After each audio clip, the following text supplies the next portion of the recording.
I've been here now, I think for the past 3 years, and I try and get here before the award ceremony begins because I really enjoy hearing about what's going on with the companies who are recognized by MassEcon. And again, this year was no exception. And one of the fun parts for me as I sit there and look at the list and hear the presentations is, you know, more than half of those companies are companies that the Lieutenant Governor and I have personally visited, and I know that the ones we didn't get to, Jay Ash got to at some point. And I especially appreciate the fact that many of those companies, when they put together their expansion plans, we at the Commonwealth level had a chance to work with them and work with the folks in their local communities to actually stitch those deals together and make them happen. And that's just very reassuring for me that in some respects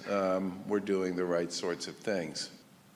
For the Western Mass folks, one of the things we've been working on for the past 12 months or so, might even be 16 or 18 at this point, is trying to bring high-speed internet to the 58 communities in Massachusetts that didn't have it when we took office. And when you think about the Commonwealth of Mass, and everybody talks about what a great high-tech center we are, and we are a great high-tech center, and when everybody talks about our embedded colleges and universities, which are world leaders and global leaders in so many fields, which they are, one of the things we should keep in mind is 58 communities in the Commonwealth did not have access to high-speed internet when we took office. And I have absolutely no idea how you grow a business, keep your kids, attract new businesses, bring tourism.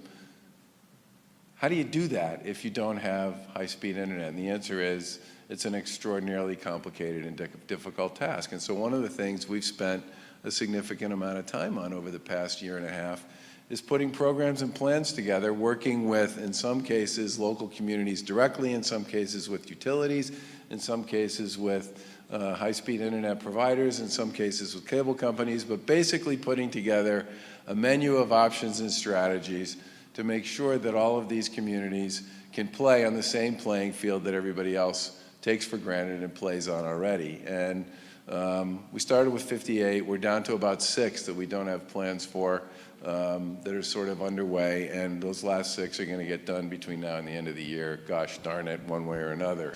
On the Eastern Mass side of things, I saw Tom Glynn here earlier from Massport.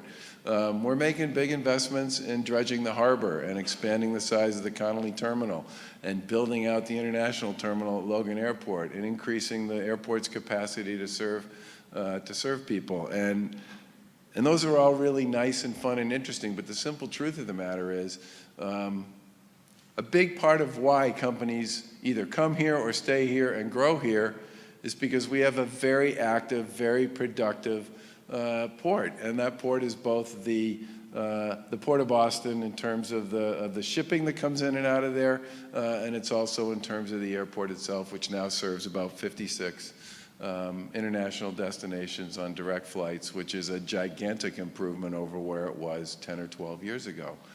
We've also made some very big investments alongside the federal government and our colleges and universities and many of our employers' state money in a whole series of initiatives that are about the next act. The next act in manufacturing, the next act in robotics, the next act in cybersecurity, the next act in a whole variety of industries. And almost all of those are being done in conjunction with our colleges and universities because they are great research organizations. They have some of the best brains and the biggest minds that are chewing on whatever the next act is going to be in a whole variety of fields.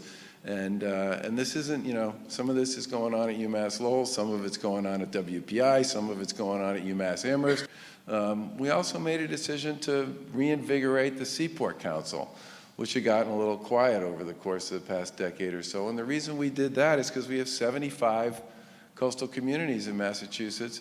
And why everybody knows about the Port of Boston, believe me, when you talk to people in Plymouth about the importance of tourism and the importance of their waterfront, and you talk to the folks in New Bedford about the importance of the waterfront to New Bedford from a commercial point of view, one of the largest fishing areas on a per dollar basis you're going to find anywhere in the world. You talk to the folks in Gloucester about the importance of coming up with the right strategies to maintain what was precious for so many years about the fishing industry up there, but at the same time recognizing that there are possibilities and opportunities to leverage that waterfront in other ways.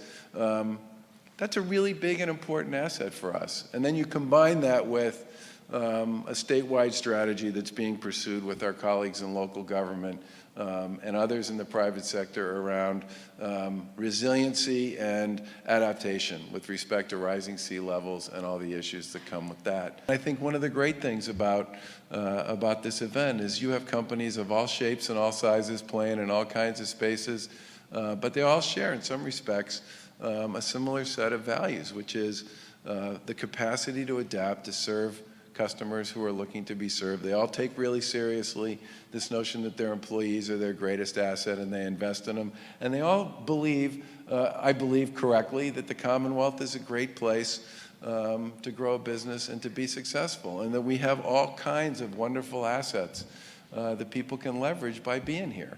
This is a really Mass Econ credit to all of you and to the work that you've done over so many years on this.